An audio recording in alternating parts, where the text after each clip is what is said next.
Siguiendo con las ramas de la aorta, vamos a hablar de ramas más pequeñas pero no menos importantes, que se resumen en esta frase: pero me importan esos bronquios. ¿Qué significa eso? Eso significa que son ramas de la aorta descendente, las pericárdicas, ramas para el pericardio, las mediastínicas, ramas para la grasa mediastínica, la grasa que rellena el mediastino, las intercostales posteriores, las 9 o 10 últimas intercostales posteriores, que luego se anastomosan con las intercostales anteriores, las esofágicas, generalmente llamadas esofágicas medias, las superiores están dadas por la tiroidea inferior, y esta arteria que vemos aquí, esta que sale aquí, y vamos a ver otras, esta que sale aquí, que es la bronquial derecha, y aquí las dos bronquiales izquierdas, una bronquial para el lado derecho y dos bronquiales para el lado izquierdo, que van a dar la circulación nutricia del pulmón. Acuérdense que el pulmón tiene una doble circulación también, funcional y nutricia. Entonces, estas son las arterias bronquiales derecha e izquierda que van a dar la circulación nutricia de los pulmones. El tronco de la arteria pulmonar es corto, mide aproximadamente 8 o 9 centímetros, a veces 10, depende un poco del individuo. Nace por delante de la válvula aórtica y se dirige hacia arriba y hacia la izquierda, colocándose luego a la izquierda de la porción ascendente de la aorta, llega abajo del callado y allí se divide en dos ramas derecha e izquierda para acompañar a los bronquios y a las venas pulmonares en el pedículo pulmonar. Cabe destacar que aquí la arteria pulmonar tiene un pequeño ligamento que une a la arteria con la aorta. Era una pequeña comunicación que existía en la etapa fetal entre la arteria pulmonar y la aorta, que se cierra inmediatamente después de nacer. A veces puede permanecer abierta y si permanece abierta se puede ocultar inclusive un soplo y traer trastornos de la circulación. Esto es de resorte quirúrgico, si está abierto debe cerrarse. Vemos también aquí debajo del callado de la aorta el nacimiento del recurrente izquierdo y aquí el ligamento arterioso o ductus arterioso se llama cuando el conducto permanece abierto, cuando se cierra se llama ligamento arterioso. Aquí vemos el nervio recurrente izquierdo hacia la izquierda del ligamento arterioso. Este es el ligamento del que hablábamos. Bien, hablemos ahora de la otra gran vena, la vena cava superior. La vena cava superior nace de la unión del tronco venoso brachiocefálico izquierdo y del derecho. Brachiocefálicos, los troncos ambos, formados por la vena yugular interna, derecha e izquierda.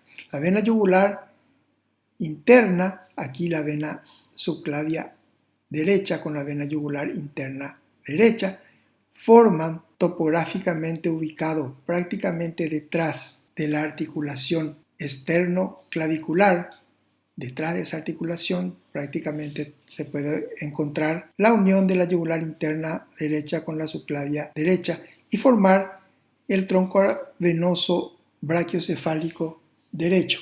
Este tronco brachiocefálico derecho desciende por 3 a 4 centímetros y ahí encuentra al tronco venoso brachiocefálico izquierdo, que es 4 o 5 centímetros más largo que el tronco venoso brachiocefálico derecho.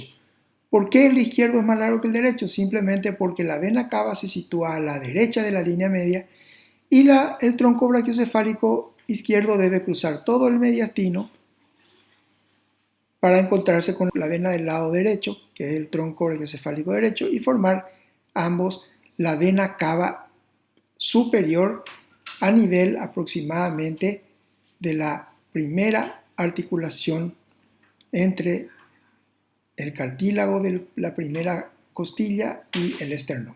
Así se forma la vena cava por delante del pedículo pulmonar derecho, desciende pegada al paquete vasculonervioso frénico superior derecho, es decir, el nervio frénico y la arteria pericardiofrénica o diafragmática superior o frénica superior. Cuando está yendo por delante, antes de llegar al pedículo pulmonar, reside el callado de la vena ácigos mayor, que desemboca en su cara posterior, haciendo un callado por encima del pedículo pulmonar izquierdo. Tenemos entonces que aquí hay dos callados, un callado venoso, que es la vena ácigos, que va a desembocar en la cara posterior de la vena cava superior, y el callado aórtico, que pasa por encima de los pedículos pulmonares. El callado del ácido por encima del pedículo pulmonar derecho y el callado de la aorta por encima del pedículo pulmonar izquierdo. Aquí podemos ver la yugular interna izquierda y la vena subclavia izquierda formando el tronco venoso rectocefálico izquierdo. Cabe destacar que una relación importante en la cara anterior de este tronco venoso es el timo, cuando existe. Y se puede ver en esta figura el timo bien por delante de la vena cava superior. Vemos aquí el sistema de la vena ácigos, el cual recoge mucha sangre de la pared torácica, también de algunos órganos del mediastino, y viene recogiendo sangre de la pared lumbar de ambos lados. Eso por medio de las venas lumbares ascendentes que se unen a la vena subcostal, antes llamada duodécima intercostal, pero es la subcostal, ya explicamos por qué. Se forman así la ácigos mayor y la hemiácigos. La ácigos mayor sigue por la cara derecha y un poco anterior de la columna y luego de su callado desemboca en la vena cava superior, recibiendo todas las venas intercostales, las venas del lado derecho, las venas esofágicas, las venas bronquiales y desembocando luego en la vena cava superior. En el lado izquierdo tenemos una hemiácigos, llamada también ácigos menor, y una hemiácigos accesoria, la hemiácigos menor o hemiácigos, viniendo también de abajo, formada por la vena lumbar ascendente y la subcostal, llega más o menos hasta la sexta o séptima vértebra torácicas y ahí cruza transversalmente para desembocar en la vena ácigos mayor en uno o dos puentes venosos. La hemiácigos accesoria procede de la vena intercostal superior y las primeras intercostales superiores y llegando más o menos hasta también la quinta o sexta vértebra torácica dan sus ramas transversales para desembocar en la ácigo mayor o bien desembocan en la vena hemiácigos y así ambas desembocan por un tronco único en la vena ácigos mayor. Esta es la visión que tenemos. Está situada prácticamente por detrás del esófago, en el lado derecho la hemiácigos mayor y la hemiácigos menor en el lado izquierdo. Esta es la formación de las ácigos, la mayor y la hemiácigos menor, que reciben la vena lumbar ascendente y la subcostal, y a veces una anastomosis reno-ácigos o reno-hemiácigos, anastomosis que proceden de una red de venosa alrededor del riñón. Este es el esquema de cómo se hace la circulación venosa que retorna por las venas cava superior e inferior, que vamos a necesitar comprender para luego ver por qué cuando la vena porta se cierra, la sangre venosa corre por la anastomosis entre el sistema porta y la cava y va a desembocar por las venas cavas o superior o inferior por medio de sus anastomosis. Recuerden bien este esquema que les va a ayudar posteriormente en muchas disquisiciones clínicas. Bien, el nervio fénico, ya hablamos al comienzo, nace de la cuarta raíz cervical con anastomosis con la tercera y la quinta, pasa por la cara anterior del escaleno anterior, penetra el tórax entre la vena y la arteria subclavias, en el lado derecho desciende acompañado de las arterias pericariofrénicas y las venas, desciende al costado de la vena cava superior, bordea el pericardio, aquí en inerva, y llega hasta el diafragma. En el lado izquierdo la misma cosa, pasa por entre la arteria y la vena subclavias, la misma cosa es acompañada por la arteria pericardiofrénica, entre el pulmón y el pericardio, y allí, bordeando la punta del corazón, termina en el diafragma. El nervio vago nace en el surco retroolivar, de allí por el agujero rasgado posterior.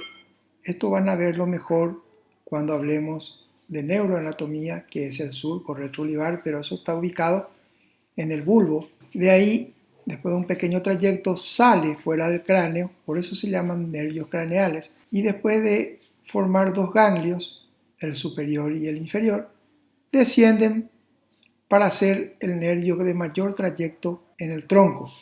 Tiene trayecto tanto en el cuello como en el tronco, va a dar inervaciones en el cuello y también va a dar inervaciones en el tórax y en el abdomen. En el cuello se ubica junto con el paquete vasculonervioso intercostal en el ángulo diedro posterior formado por la arteria carótida primitiva y la vena yugular interna. Desciende al tórax también entre la arteria y vena subclavia, al igual que el frénico, solo que el frénico va hacia adelante del pedículo pulmonar y el vago va hacia atrás del pedículo pulmonar y se adosa al esófago. Antes de ir un poco más abajo, recordemos que el nervio vago, al cruzar por delante de la arteria subclavia derecha, emite una rama llamada recurrente que vuelve por el cuello entre el esófago y la tráquea y penetra en la laringe para inervar casi todos los músculos intrínsecos de la laringe.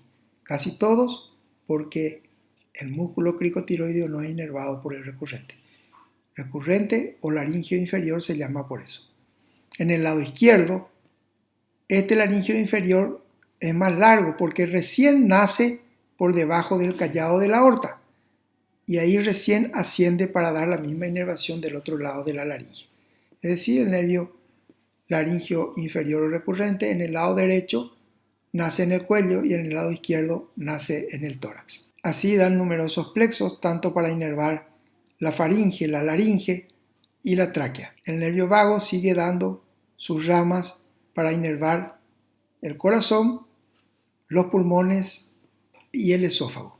Desciende por el mediastino posterior adherido al esófago, al lado derecho e izquierdo del esófago, y posteriormente el lado derecho gira hacia atrás del esófago, se coloca en la cara posterior del esófago y el lado izquierdo se coloca en la cara anterior del esófago. Así atraviesan el hiato esofágico del diafragma con el esófago. Aquí vemos el nervio recurrente derecho, haciendo su recurrencia debajo de la subclavia derecha, y acá vemos el izquierdo que viene de abajo del tórax para entrar a inervar toda esta región, tanto la laringe como la faringe. Aquí vemos el nacimiento del recurrente izquierdo debajo del callado de la aorta, esto es una visión posterior. Y vemos los nervios vagos que se van adosando al lado derecho e izquierdo del esófago. Una vez que el vago atravesó el diafragma con el esófago, el vago izquierdo se encargará de inervar el estómago por su curvatura menor y dar una rama hepatobiliar, es decir, para las vías biliares y el hígado. Y el lado derecho va a formar con anastomosis en unos ganglios llamados semilunares. Aquí mostramos cómo el vago izquierdo va hacia adelante y el derecho va hacia atrás. Esta es una visión posterior. Así está pasando en el hiato. Este es el hiato esofágico del diafragma. Se cortó la aorta para poder ver mejor cómo está inervando el esófago también. Y ahí vemos que en el lado izquierdo que pasó por delante, esto ya es dentro del abdomen, pasó por delante y va por la curvatura menor, formando lo que conocemos habitualmente como pata de cuervo o nervio de la Target, encargado de inervar la curvatura menor del estómago.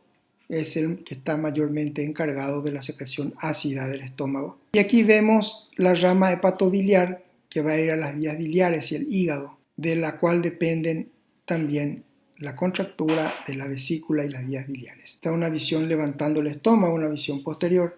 Aquí podemos ver la pata de cuervo y aquí vemos la terminación del vago derecho, formando el ganglio semilunar derecho y el ganglio semilunar izquierdo por encima de esta arteria llamada tronco celíaco, formando lo que llamamos el plexo celíaco, que da inicio al gran plexo solar, que va a encargarse de la inervación autónoma de todos los órganos del abdomen.